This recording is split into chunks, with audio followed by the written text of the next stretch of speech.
Read out. அதாவது இந்த read out அப்படின்ற அந்த பேரே வந்து பார்த்திங்கன்னா இந்தோனேஷியன் கேம் அப்படின்றாங்க. அந்த கேம்னால் ஒரு பேயை வர வைக்கக்கூடிய ஒரு கேம். ஸோ இந்த கேமை தான் இவங்க வந்து படமாக எடுத்திருக்காங்களா அப்படின்றது இந்த ரிவ்யூ பார்த்தா தெரிஞ்சிடும் உங்களுக்கு. அது மட்டும் இல்லாமல் இது 2019 வெளியான ஒரு இந்தோனேஷியன் ஹாரர். அதுவும் வெறும் 1.5 மணி நேரம் தான் இந்த படம். ஸோ படம் எந்தளவுக்கு சுவாரஸ்யமாக இருந்துச்சா இல்லையா அப்படின்றது இந்த ரிவ்யூ பார்த்து தெரிஞ்சுக்கலாம். Hi my dear friends and families, welcome to voice of Lingesh. இன்றைக்கி இந்த வீடியோவில் நம்ம ரீட் அவுட் படம் எப்படின்னு தான் பார்க்க போகிறோம். ஸோ வீடியோக்குள்ளே போகிறது மாதிரி நம்ம சேனலை சப்ஸ்கிரைப் பண்ண மாதிரி தான் மறக்காமல் சப்ஸ்கிரைப் பண்ணிக்கோங்க. இந்த வீடியோ ஃபுல்லாக பார்த்துட்டு பிடிச்சிருந்தா லைக் பண்ணுறது மட்டும் இல்லாமல் உங்கள் ஃப்ரெண்ட்ஸ்க்கும் ஷேர் பண்ணுங்கள். கருத்துக்கள் இருந்தால் கண்டிப்பாக கமெண்ட் செக்ஷனில் சொல்லுங்கள். ஸோ வாங்க இப்போ வீடியோக்குள்ளே போகலாம்.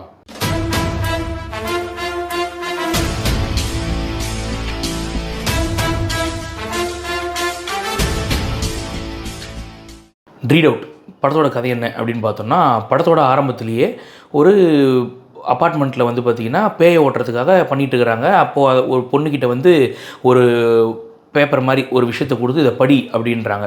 ஸோ அந்த பொண்ணு படிக்க மாட்டேன் அப்படின்னு, இல்லை நீ படித்தே ஆகணும் அப்படின்றாங்க. ஆனால் அந்த பொண்ணு அதை படிக்கிறதுக்கு முன்னாடியே வந்து பார்த்திங்கன்னா அங்கே ரெஸ்கியூ ஆளுங்கள்லாம் வந்து அந்த இடத்த வந்து காப்பாற்றி இவங்களெல்லாம் அனுப்பிச்சிடுறாங்க. இப்போது அப்படியே அடுத்த ஜென்ரேஷனுக்கு இந்த படம் போகுது. ஸோ இந்த படம் ஆரம்பிக்கும் போது என்ன ஆகுதுன்னா, ஒரு ஸ்கூலில் ஒரு பொண்ணுக்கு இப்போ நடந்த இந்த விஷயங்கள் எல்லாம் ஒரு கனவாக வருது. அதுக்கப்புறமா இன்னொரு டீம் அந்த ஸ்கூல் ஃப்ரெண்ட்ஸ் எல்லாம் என்ன பண்ணுறாங்கன்னா, இன்ஸ்டா லைவுக்காக நம்ம வந்து பேய் இருக்க அப்பார்ட்மெண்ட்டாக பார்த்து போகலாம், அங்கே போய் நம்ம இருக்கிறதெல்லாம் எக்ஸ்ப்ளோர் பண்ணலாம், நம்ம நிறைய வியூஸ் போவோம் அப்படின்னு சொல்லிட்டு என்ன பண்ணுறாங்கன்னா, எதிரிலேயே அவங்க ஸ்கூலுக்கு எதிரிலேயே ஒரு அப்பார்ட்மெண்ட் ஒன்று இருக்கும். அந்த அப்பார்ட்மெண்ட்டில் வந்து பார்த்திங்கன்னா ஆல்ரெடி யாருமே போகக்கூடாது அப்படின்னு தடை விதிக்கப்பட்ட அப்பார்ட்மெண்ட். அந்த இடத்துக்குள்ளே இந்த ஃப்ரெண்ட்ஸ் எல்லோரும் போகிறாங்க. இது மாதிரி நைட் நம்ம போகிறோம், போயிட்டு இந்த மாதிரி நம்ம பேய் இருக்க இடத்தெல்லாம் நம்ம எக்ஸ்ப்ளோர் பண்ணுவோம், நம்ம நிறைய வியூஸ் போவோம் அப்படின்ட்டு எல்லோரும் கிளம்பி உள்ளே போகிறாங்க.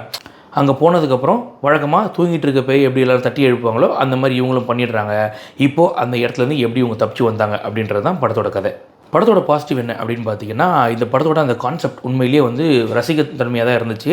அதாவது இன்ஸ்டா லைவுக்காக இவங்க போகிறாங்க. அந்த ஒரு பர்டிகுலர் டைமில், அதாவது நான் சொல்கிறது ஒரு வருஷம் 2 வருஷத்துக்கு முன்னாடியெல்லாம் பார்த்தீங்கன்னா, இந்த பேய் இருக்க அப்பார்ட்மெண்ட்டு, பேய் இருக்க வீடுங்களாக பார்த்து இந்த யூடியூபர்ஸ்லாம் நிறைய ஒரு அலப்பறை பண்ணிகிட்டு இருந்தாங்க இல்லையா, அந்த மாதிரி இவங்களும் பண்ண ஆரம்பித்தது உண்மையிலேயே ரசிக்கும் வகையில் தான் இருந்துச்சு.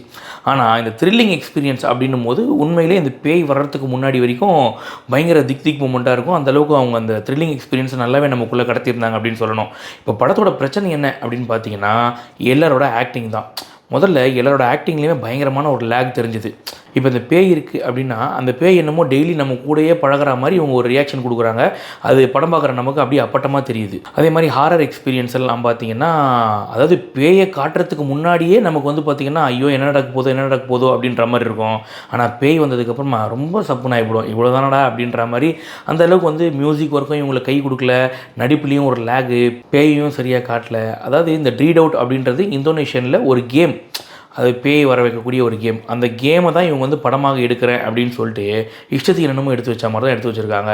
மொத்தத்தில் இந்த ரீட் அவுட் எப்படி இருக்குது அப்படின்னு கேட்டிங்கன்னா, போஸ்டர்லாம் பயங்கரமாக தான் இருக்கும். அதை பார்த்து நல்லாயிருக்கும் அப்படின்னு நினச்சி படம் பார்க்க போனீங்க அப்படின்னா கண்டிப்பாக உங்களுக்கு ஒரு பெரிய ஏமாற்றத்தை தான் கொடுக்கும். ஆனால் நான் அரண்மனை சீரீஸே பயங்கரமாக பயந்து பார்த்தவன் அப்படின்னு நினச்சிங்கன்னா கண்டிப்பாக உங்களுக்கு இந்த படம் பிடிக்க வாய்ப்பு இருக்குது. சொல்ல வேண்டிய சொல்லிட்டேன், அதுக்கப்புறம் உங்கள் விருப்பம். இந்த படத்துக்கு நம்ம வாய்ஸ் ஆஃப் லிங்கேஷ் சேனல் கொடுக்கக்கூடிய ரேட்டிங் 3/10. இந்த ரிவ்யூ பிடிச்சிருந்தால் மறக்காமல் லைக் பண்ணுறது மட்டும் இல்லாமல் உங்கள் ஃப்ரெண்ட்ஸ்க்கும் ஷேர் பண்ணுங்கள். கருத்துக்கள் இருந்தால் கண்டிப்பாக கமெண்ட் செக்ஷனில் சொல்லுங்கள். இன்னும் நம்ம சேனலை சப்ஸ்கிரைப் பண்ணலையா, மறக்காமல் சப்ஸ்கிரைப் பண்ணிக்கோங்க. அப்போ தான் நம்ம போடுற வீடியோஸ் எல்லாம் உங்களை வந்து சேரும். இன்னொரு இன்ட்ரெஸ்டிங் வீடியோவில் சந்திக்கிறேன். Bye bye.